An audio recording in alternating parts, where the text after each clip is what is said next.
Welcome to our morning sitting. And I want to begin today by emphasizing that one of the strong associations people have with Buddhism, with the Buddha's teaching, is, especially in relationship to non-attachment, is the idea of letting go. Let go, let go, let go, some teachers will emphasize. And what's remarkable in the Buddha's teachings, he never talks about letting go of anything, any person, anything in the world. The emphasis over and over again is to let go of the grasping in the mind, the clinging in the mind. So grasping can be done towards things which are healthy and beneficial for the world, and grasping can be done with things that are unhealthy and harmful to the world.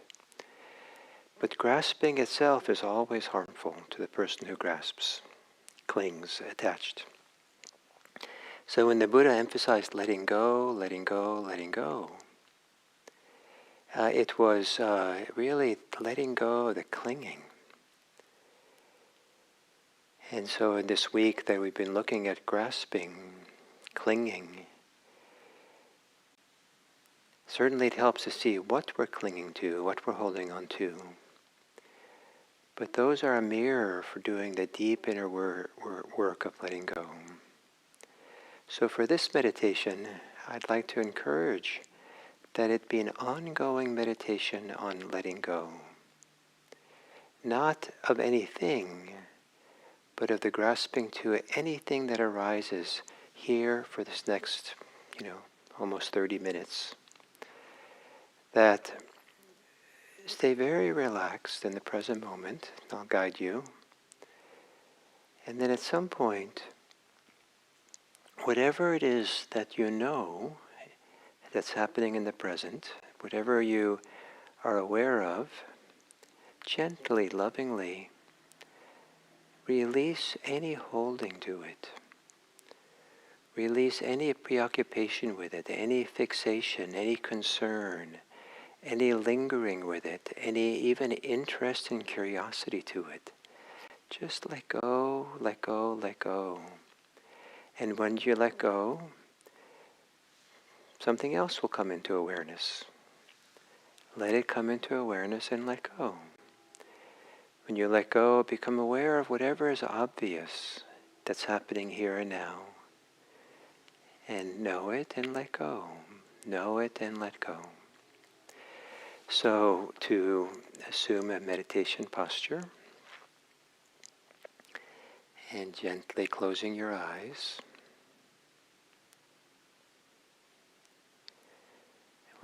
Closing the eyes is a beginning process of letting go of concerns with what is seen. Some people have a lot of attachment to looking and seeing, searching with their eyes.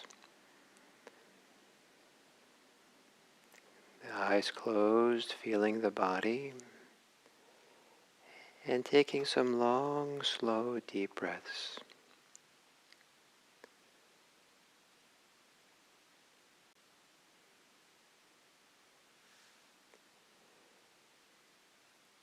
And as you exhale, to relax the body.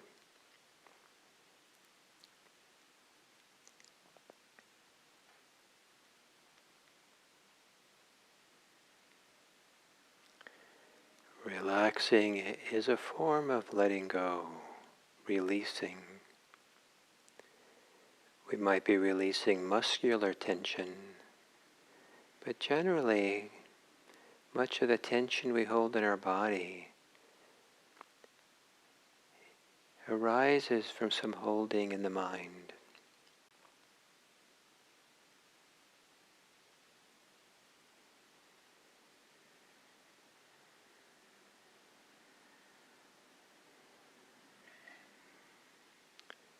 Letting the breathing return to normal.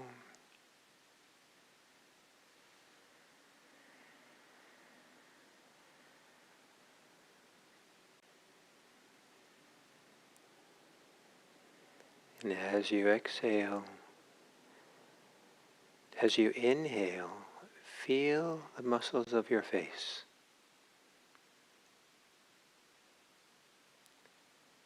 And as you exhale, relax the muscles of your face.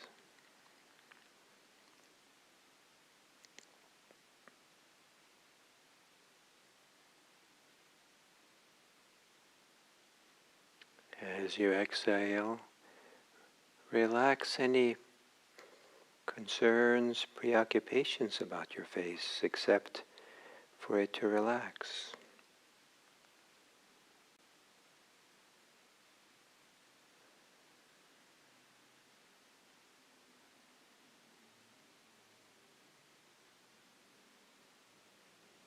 As you inhale, feeling the shoulders.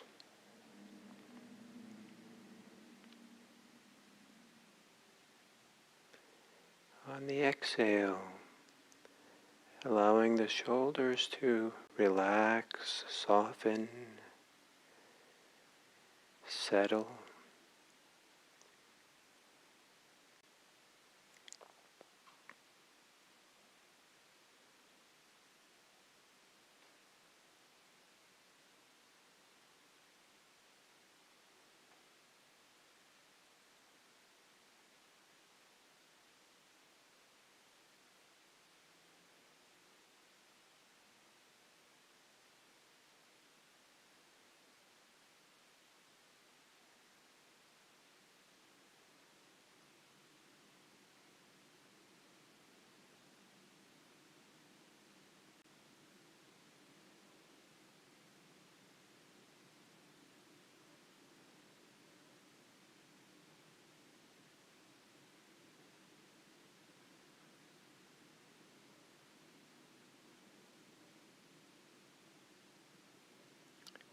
As you inhale, feeling the belly,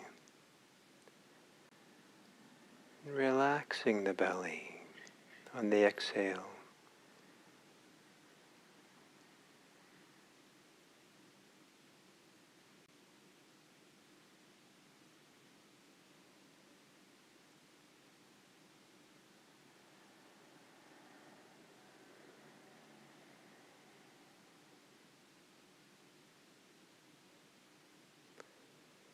On the inhale, feeling the whole body, the global body, in whatever way that's easy. On the exhale, relax, release the body.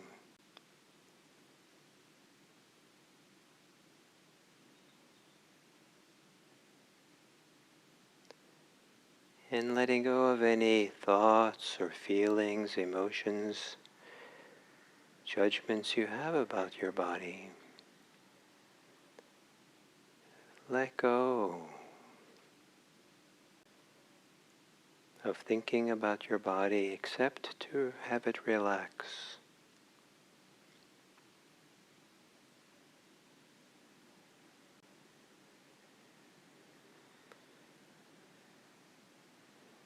And then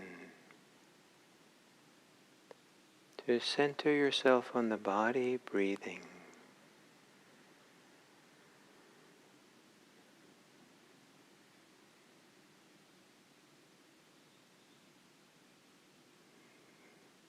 As you feel the body exhale, relax and release any tension in the thinking muscle, the thinking mind.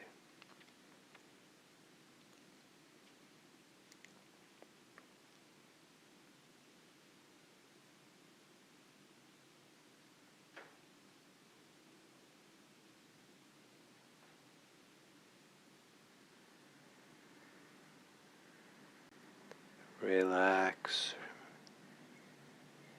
Let go of your thoughts.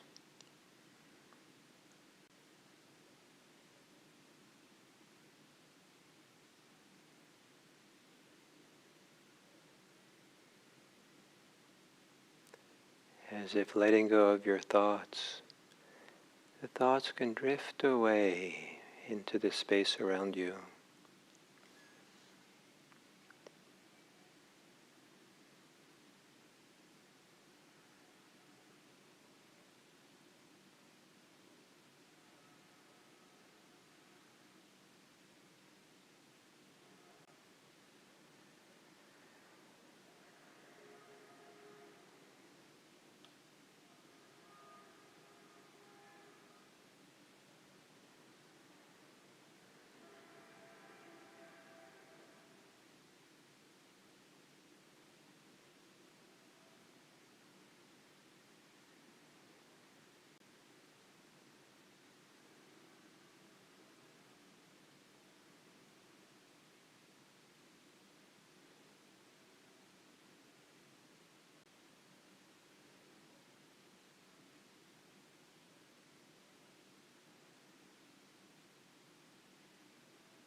With every exhale, releasing the hold of anything you think about.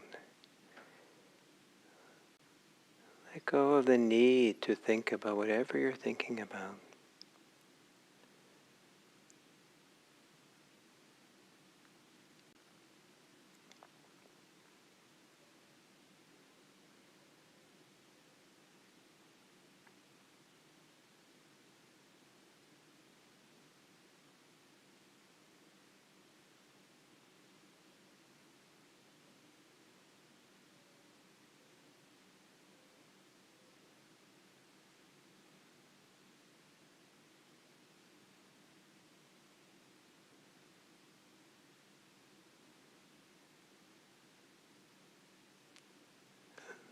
As you exhale, let go of any attachment for or against any emotion that you're feeling.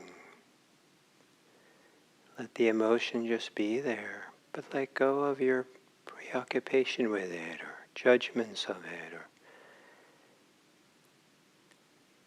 just relax the mind, the heart.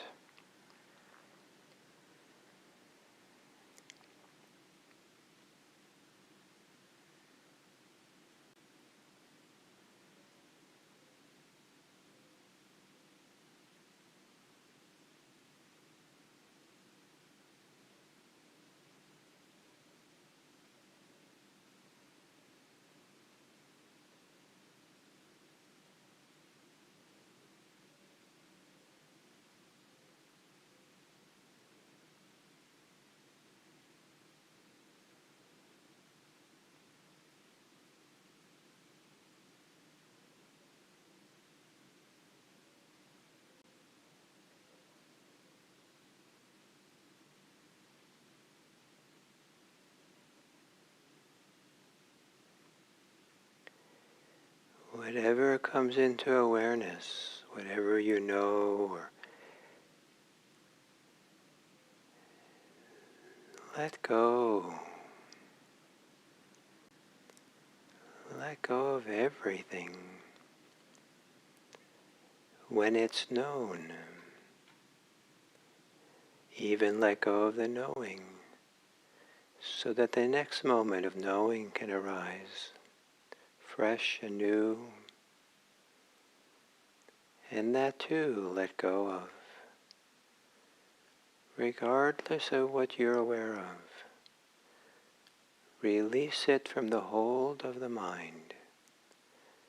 Let go, let go,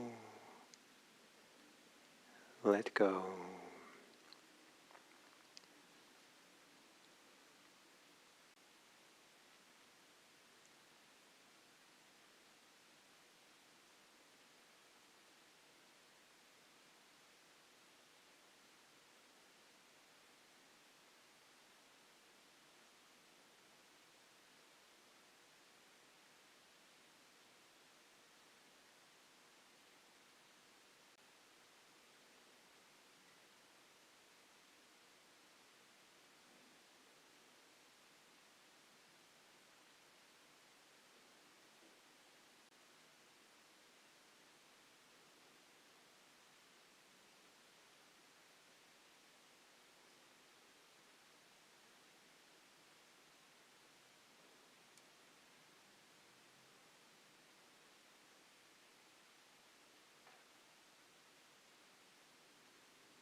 Can you let go of what's in the mind?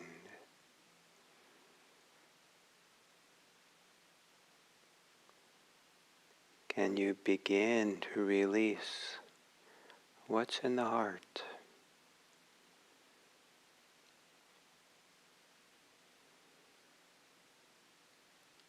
Every moment of knowing can be a moment of non-grasping or of letting go.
Every exhale, an occasion to let go of what has arisen.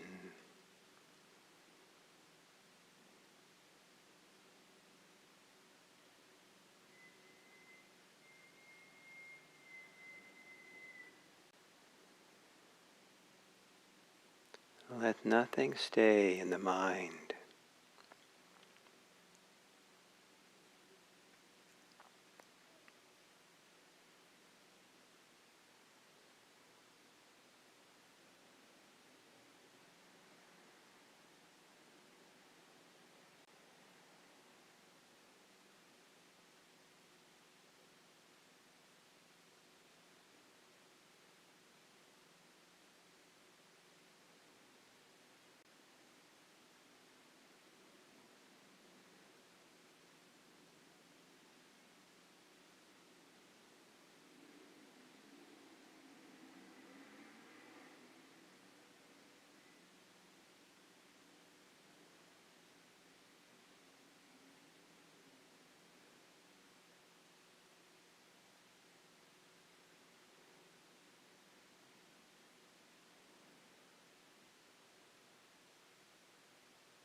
And then as we come to the end of the sitting,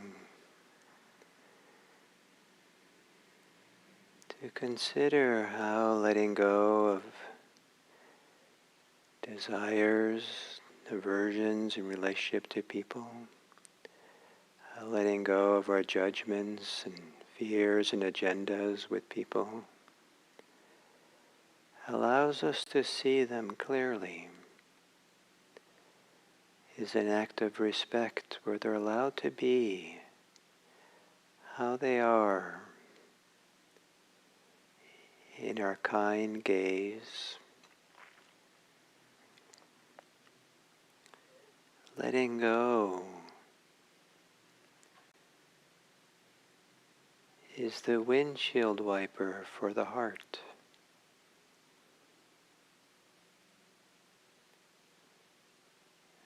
So the heart is uncovered.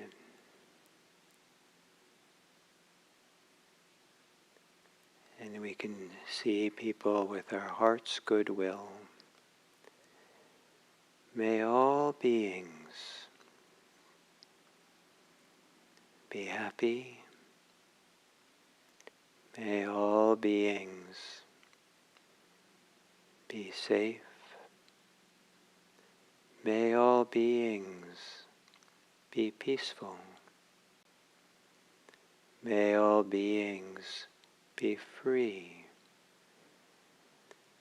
And may they be free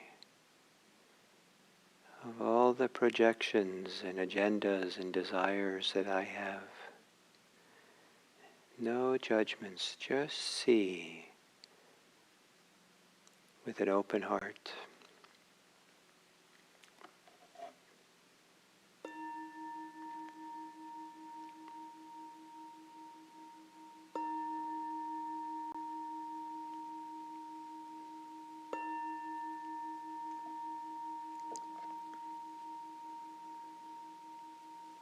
Thank you.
So hello and welcome to this fifth and last talk on the 5 bundles of grasping, the 5 bundles of clinging.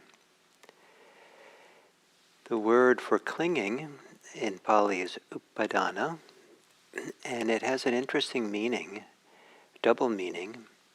It means both clinging and fuel, the food, like the fuel that keeps a fire burning. And so clinging is the very fuel for more clinging. So as long as we cling, it's very hard to get the fire to stop, the fire of clinging. But we have to somehow stop, sooner or later, and appreciate the stopping. Appreciate the moments, the minutes, the hours, where the heart is not caught in the grip of anything. The mind can just move freely, lightly, fluidly, without stopping for anything by getting hung up by it or blocked by it or preoccupied by anything. It's a remarkable state of mind, of heart. So the last of the 5 bundles is usually translated into English as consciousness. And the Pali word is probably more like cognition. The problem with translating as consciousness is that, for one thing, English speakers have a very deep-seated kind of assumption about what consciousness is. And philosophers, psychologists have been trying for years to figure out what it is, as if it is something. In Pali, the word vijnana is not a continuous state of awareness, but rather is the individual moments of cognition, of just the simplest knowing, more simple than recognition. So the word recognition and cognition have similar root word, cognition, in them.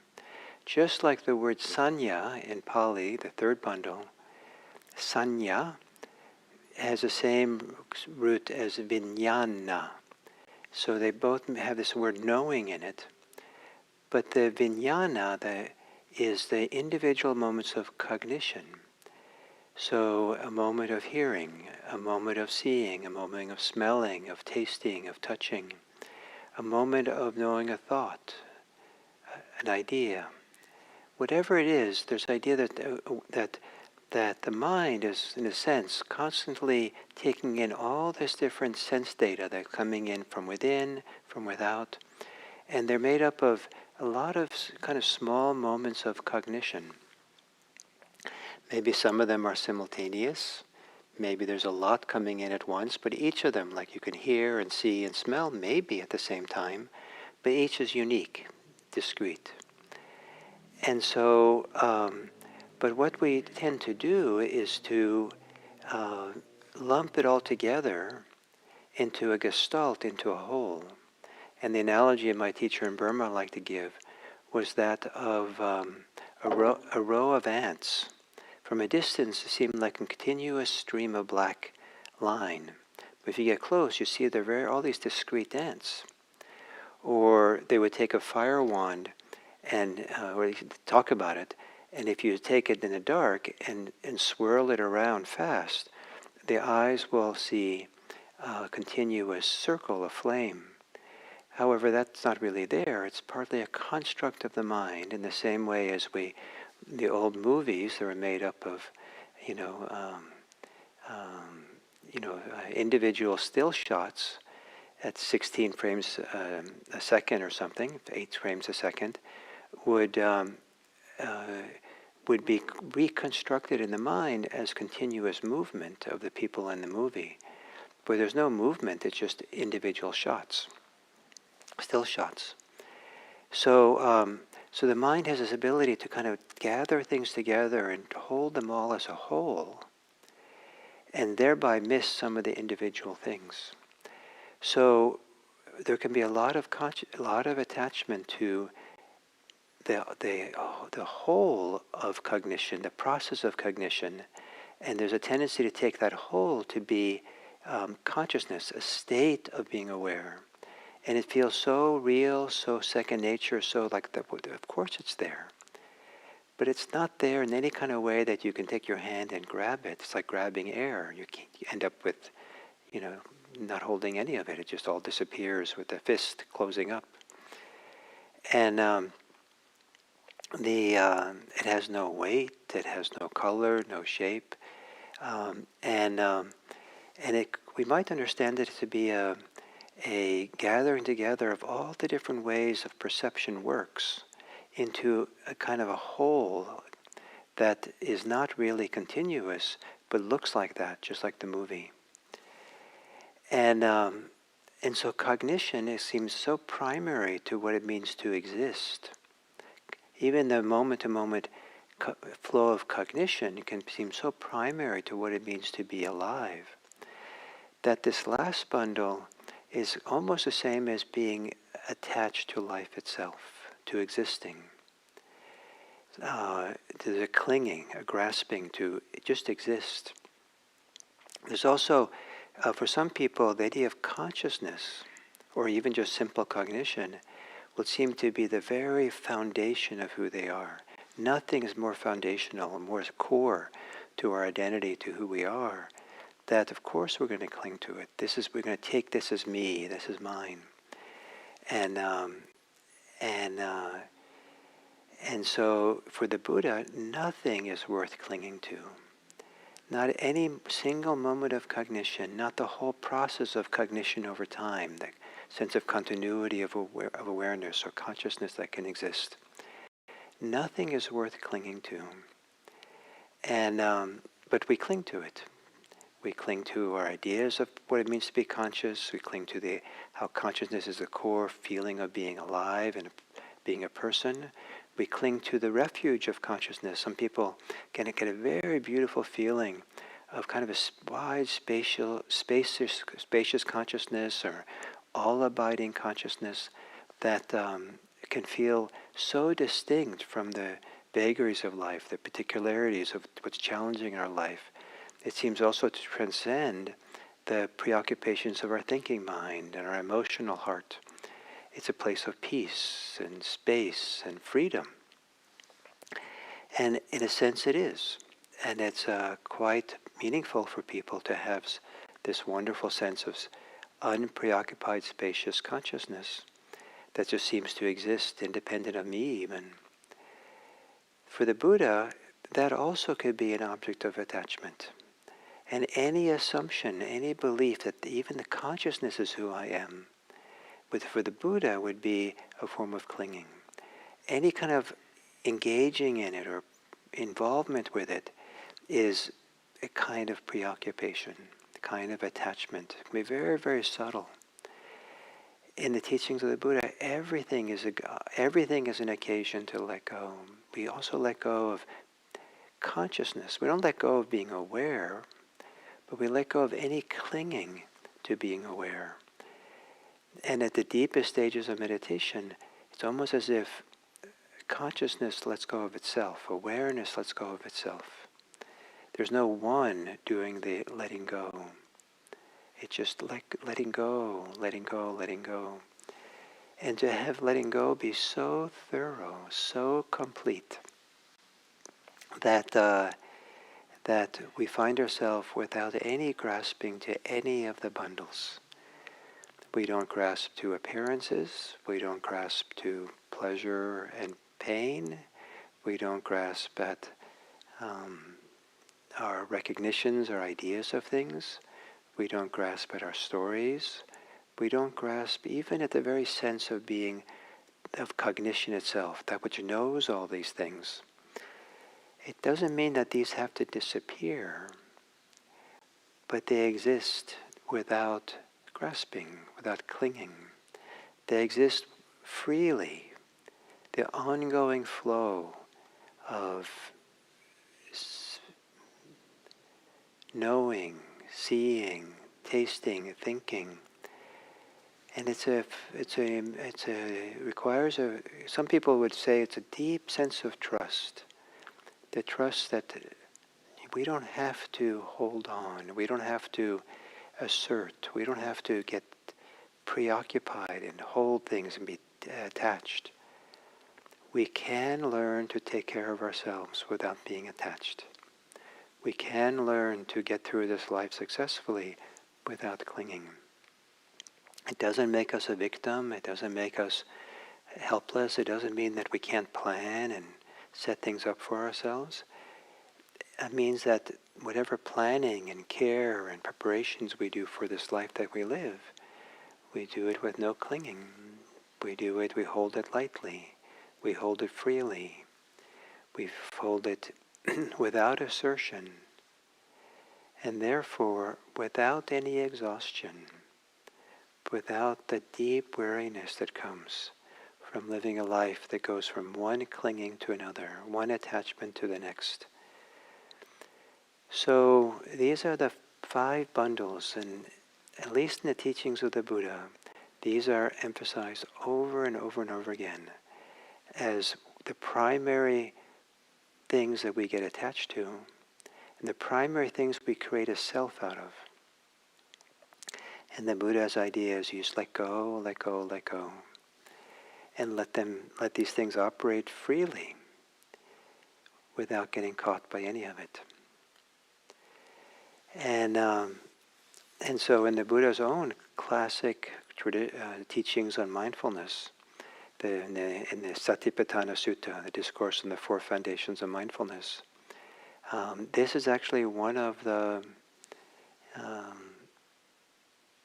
instructions to be able to see clearly the 5 bundles of clinging. And the way to see them, the Buddha said, is you see them arising and passing, arising and passing. You see them as part of the ongoing flow, the river of life that we're in.